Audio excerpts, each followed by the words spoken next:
Друзья, всем привет, это канал Фактограф, и сегодня мы поговорим о необычных атмосферных феноменах и аномалиях, которые оставляют нас в полном восторге и недоумении. Вы когда-нибудь видели, как небо внезапно окрашивается в яркие цвета, или наблюдали за удивительными облаками самых необычных форм? Да. Атмосфера Земли полна чудес, и в этом видео мы раскроем 10 самых удивительных и малоизвестных природных явлений. От северного сияния, завораживающего своей красотой, до таинственной зоны молчания, что может сравниться с загадочностью Бермудского треугольника. Мы расскажем вам, как формируются эти феномены и какие условия необходимы для их появления. Подготовьтесь к тому, чтобы увидеть мир с новой стороны и узнать больше о том, что происходит над нашими головами. Также не забывайте подписываться на наш канал и ставить лайк, если вам понравится то, что вы увидите. А теперь поехали!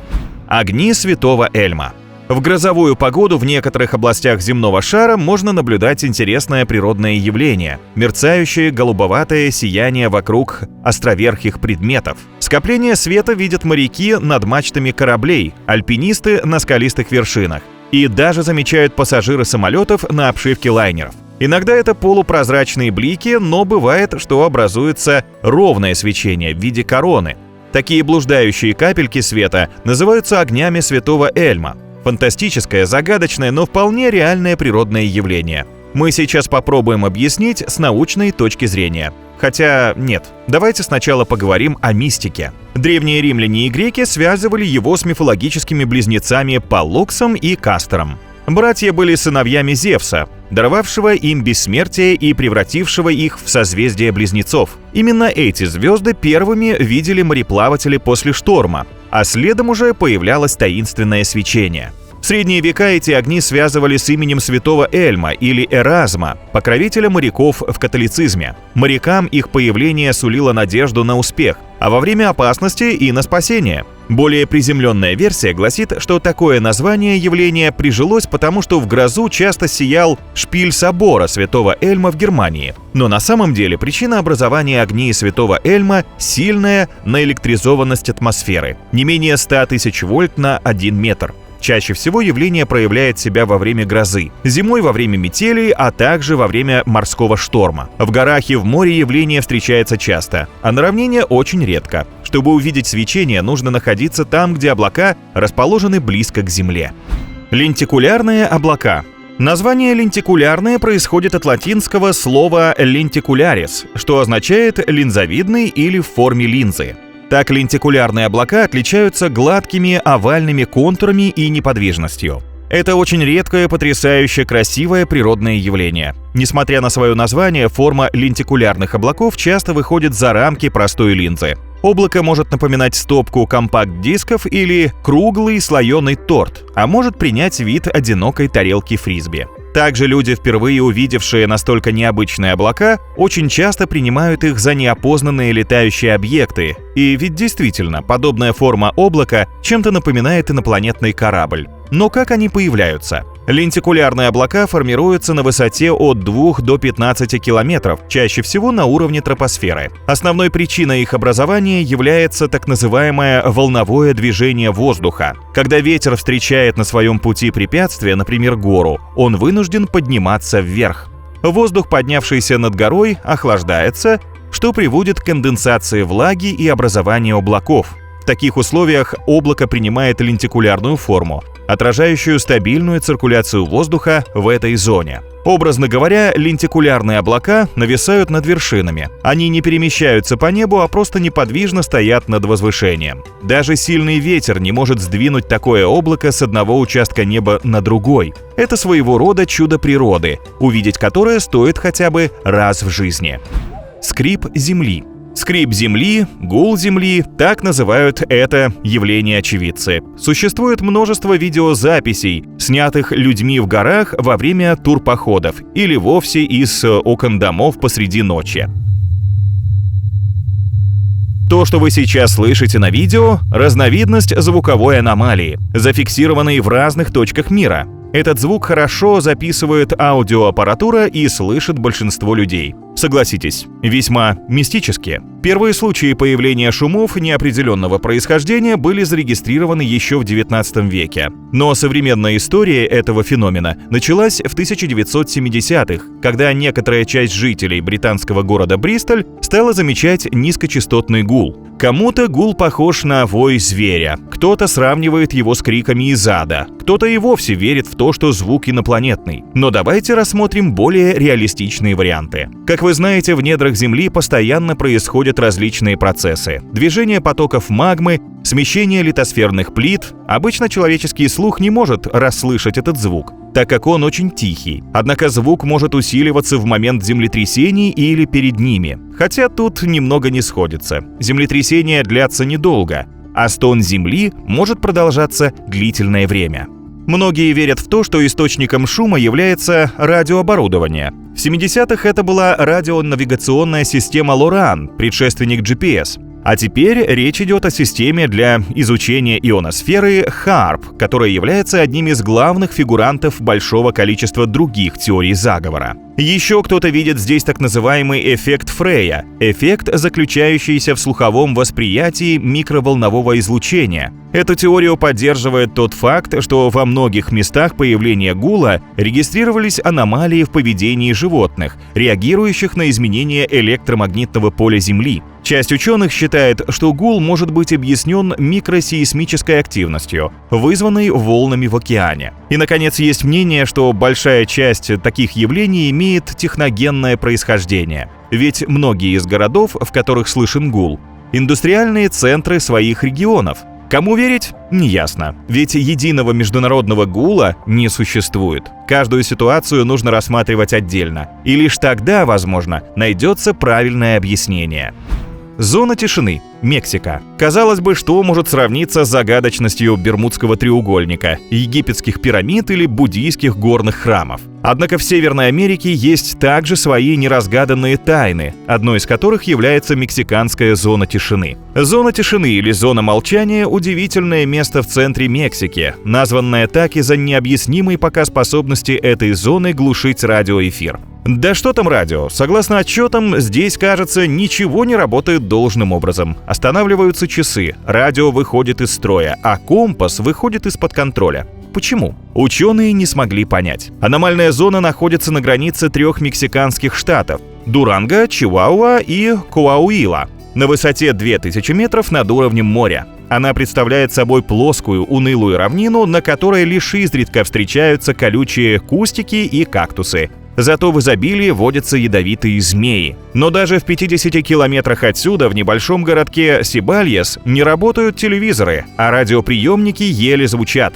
Тайны зоны до сих пор не разгаданы, хотя теорий на этот счет предостаточно. Если отбросить гипотетическую возможность искривления пространства и сомнительное наличие под песками базы инопланетян, аномалии могут быть объяснены крупным скоплением каких-либо руд, взаимодействующих с природными и искусственными магнитными полями.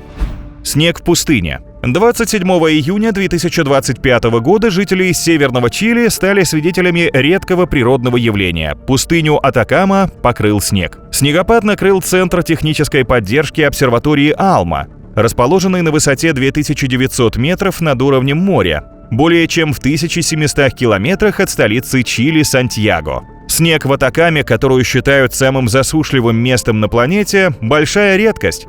Ведь снежного покрова в этом регионе не наблюдали уже целое десятилетие. Вы сейчас еще больше удивитесь, но даже в пустыне Сахара периодически выпадает снег. В последний раз снег в Сахаре выпал в январе 2022 года. Почему же такое случается? Снег в пустыне может выпасть из-за сочетания двух факторов – низких температур и наличия влажного воздуха, которые в обычных условиях в пустыне отсутствуют. Например, холодный воздух с влагой может попасть в жаркий регион в результате прохождения холодных циклонов или атмосферных аномалий. Так, в зимнее время года прохладный и влажный воздух попадает на территорию Северной Сахары из Атлантики и Средиземного моря. Это приводит к увеличению количества зимних осадков вдоль границы Сахары.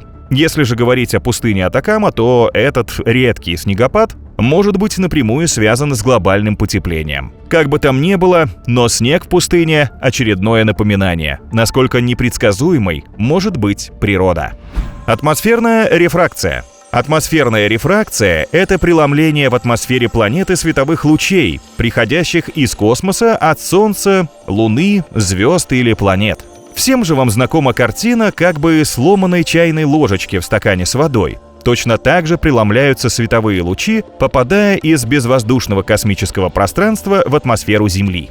Атмосферная реакция около земной поверхности приводит к различным оптическим эффектам, таким как миражи, и может приводить к тому, что далекие объекты будут казаться мерцающими, дрожащими, находящимися выше или ниже своего истинного положения. Кроме того, форма объектов может быть искажена. Они могут казаться сплюснутыми или растянутыми. Что же вызывает атмосферную рефракцию? Преломление световых волн происходит из-за температурных инверсий или изменений плотности воздуха. По мере приближения к поверхности Земли плотность атмосферы растет, и лучи преломляются все сильнее. В результате все небесные тела, за исключением тех, что находятся в зените, кажутся на небе выше, чем они есть на самом деле. Наличие атмосферных слоев с различной плотностью, температурой и составом и существование вертикальных и горизонтальных перемещений этих слоев могут создавать переменную рефракцию, которая приводит к видимому мерцанию звезд. К другим астрономическим явлениям, связанным с рефракцией света в атмосфере, относятся освещение диска Луны красноватым светом во время полных лунных затмений. Такое освещение создается солнечными лучами, которые из-за преломления в атмосфере попадают в конус земной тени и, соответственно, на поверхность Луны. Также еще одним видимым следствием атмосферной рефракции является сплющивание видимого диска Солнца или Луны на горизонте. Гало. Гало – это оптическое явление, которое возникает при рассеянии света на ледяных кристаллах перистых облаков. Слово «гало» в переводе с греческого означает «диск», «круг». Этим термином называют любое вторичное свечение, возникающее вокруг источника света. Гало может появиться как днем вокруг Солнца, так и ночью вокруг Луны, словно светящийся нимб над светилом. Хотя форма свечения может быть абсолютно разной, от дуги окружности и до светового столба. Для появления красивых и загадочных свечений различных форм нужны определенные погодные условия.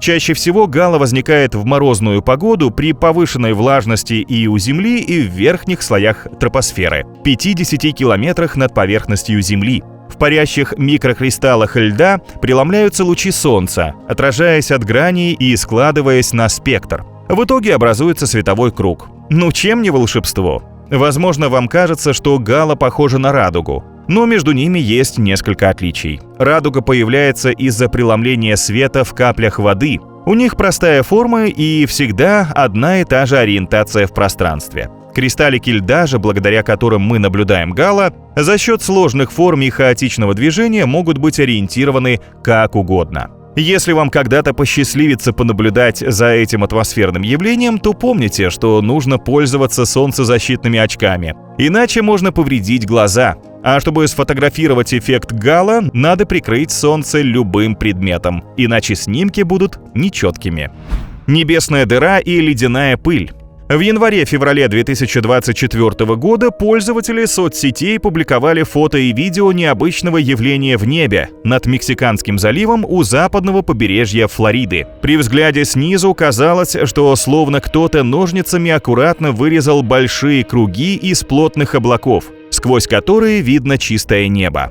Округлую дыру в небе со струящимися из нее осадками люди видят весьма редко и обычно встречают небывалым ажиотажем, словно речь идет о падении метеорита. Более того, эти дыры в облаках вызывают у пользователей мысли о летающих тарелках или других НЛО. Еще бы. Просто взгляните, как этот феномен фантастически выглядит. Между тем, это явление имеет научное объяснение, совсем не связанное с инопланетными существами. Эти облака образуются на высоте 5-6 километров над Землей и состоят из водяных капель, которые не замерзают даже при крайне низких температурах. И когда по какой-то причине происходит нарушение облачного слоя, например, пролетает самолет, возникает цепная реакция. Капли воды кристаллизуются и в виде ледяной пыли летят вниз, образуя видимую воронку. Однако до Земли они не долетают и превращаются в газ в более теплых слоях атмосферы. Если приглядеться к небесной дыре, от нее всегда идут лучи.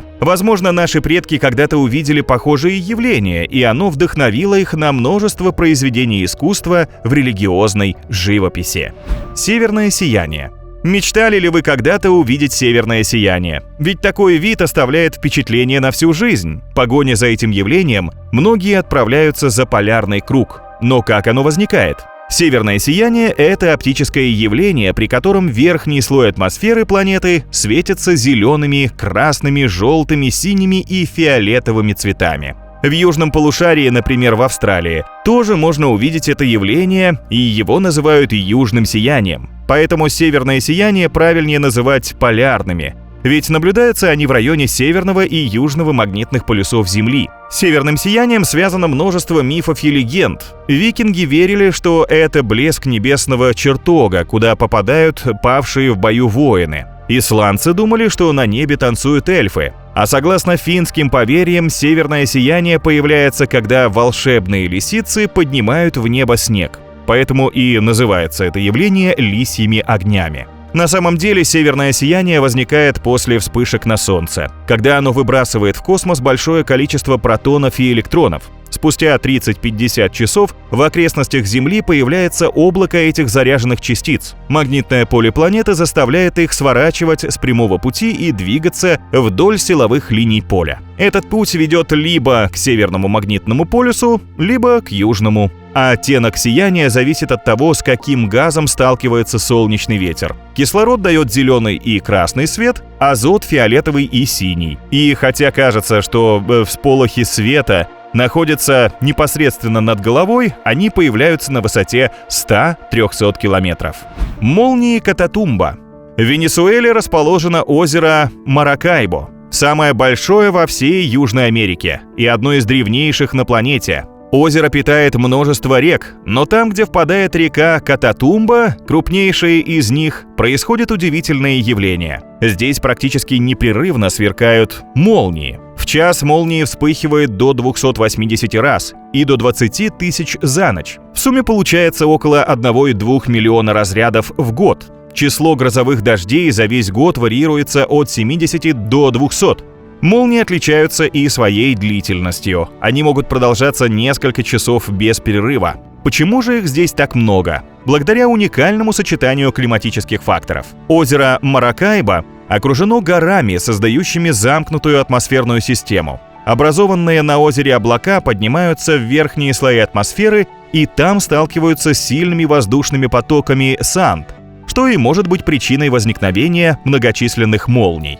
Так что, если вы боитесь молний, то для вас озеро Маракайбо – самое опасное место на Земле. Пик грозовой активности выпадает на май и октябрь, а молнии чаще всего случаются в период с 19 до 4 часов утра. Именно в это время сюда стекается множество туристов, которых притягивает живописное зрелище. Разряды молний могут быть настолько яркими, что освещают окружающую местность, а иногда даже видны на расстоянии 400 километров. Кстати, этот факт стал причиной появления мифа, что могут быть молнии без грома, ведь гром слышен на расстоянии 15-20 километров.